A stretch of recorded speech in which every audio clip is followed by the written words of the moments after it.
Thanks, Madam Deputy President. I'm very pleased to be speaking on this topic, the devastating drought affecting parts of Australia and the need to address the causes of climate change to mitigate future drought. New South Wales is 100% drought declared. Queensland is 50% drought declared. We have farmers shooting their stock, unable to feed them, crops not growing, the land turning to a giant dust bowl. We have communities struggling. We have our environment under extreme stress. Some farmers are calling it the worst drought in generations. In April, I visited Swan Hill in northern Victoria and met with local farmers, Indigenous people and community members. And I saw a river system that's in crisis and a government that's turning a blind eye. The Murray and the Victorian communities that rely on it are at tipping point. There are no jobs, no businesses, no thriving communities on a dead river, and that's where it's heading. And that's the Murray in Victoria. The impacts of the drought in the catchment of the Darling are far, far worse. This is a crisis. The Greens welcome and support the financial assistance for farmers, their families and communities who are struggling with drought. That's been part of the government's extension of the farm households allowance payments from 3 to 4 years. This has gone a tiny way to addressing the worst impacts of the drought, giving farmers a bit of support to enable them to buy in and pay for feed and water. But it's a band-aid. The drought relief package and indeed the farm household support extension are inherently short-term. And they don't address the long-term structural changes that are needed in our agricultural environment to deal with the reality of drought, and in particular to deal with the reality that droughts are increasing in intensity and frequency because of climate change. Even the Prime Minister himself has acknowledged recently that droughts are going to get worse because of climate change. And only 8 short years ago, Mr Turnbull himself supported Australia rapidly shifting our energy sources to 100% renewable energy. At the launch of the Beyond Zero Emissions report into 100% renewable energy for Australia in 2010, he said, and I quote, "The science tells us that we have already exceeded the safe upper limit for atmospheric carbon dioxide." In June, the Greens put forward a motion that passed the Senate and was surprisingly, but commendably, not vocally opposed by the Turnbull government. The motion called for protection for Australian farmers and our agriculture industry by implementing the Paris Agreement, which requires us to reduce emissions to below 2 degrees Celsius above so that we get a temperature that is less than 2 degrees of warming above pre-industrial levels.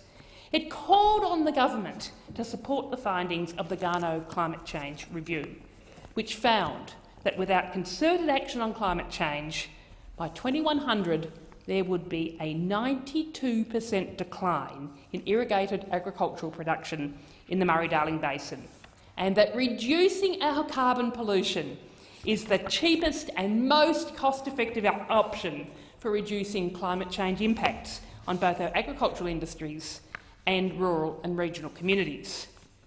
And this is because we cannot just adapt to 4 degrees of warming.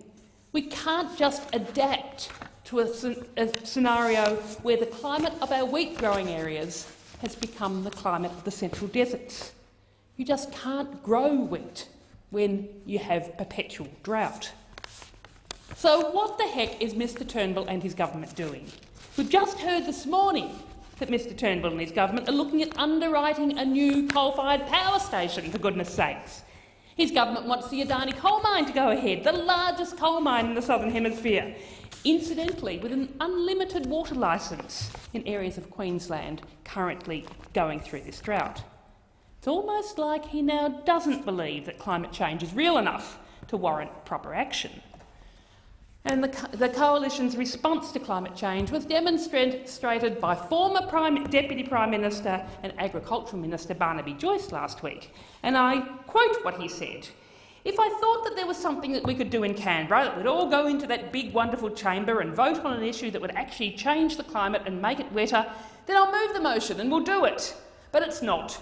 what we're doing there is people saying this is a tiny, tiny, tiny fraction of a fraction of a fraction, and somehow that's going to affect global climate.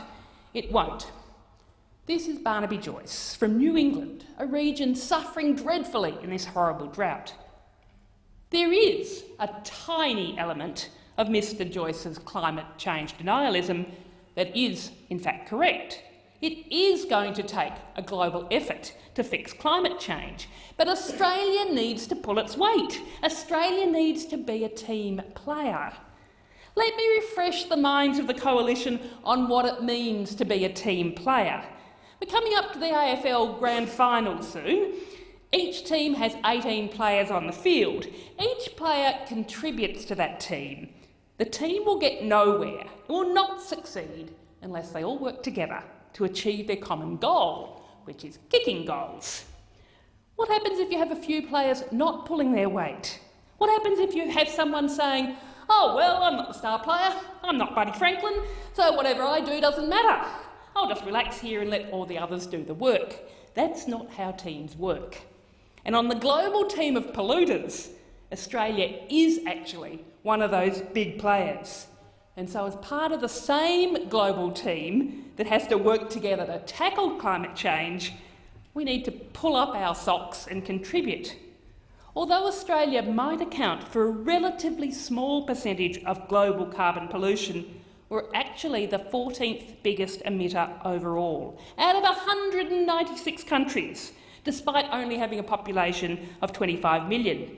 We're really close to the top of the league table of highest polluters per person, only outrated by the oil-producing states and Trinidad and Tobago and Brunei Darussalam, who are not great role models.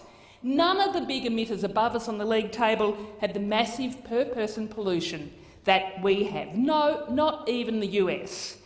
And then let's have a think about our exports. We're the biggest liquid natural gas exporter in the world. We are the biggest net exporter of coal in the world, providing a full third of global coal exports. So if Australia is to be a team player, we need to act on climate change. We need to embrace renewable energy and create the jobs and the industries of the future, not stick with last century's energy systems because the fossil fuel mates from the big end of town have donated to both the government and the Labor Party. If the Prime Minister and Barnaby Joyce and the Coalition really want to protect our farmers, our agricultural sector, our nation's food security, they need to stop supporting polluting coal and the fossil fuel industry and start getting serious about reducing Australia's carbon pollution. In the words of Prime Minister Turnbull 8 years ago, we have, as a human species, have a deep and abiding obligation to this planet. Thank you, Senator Rice.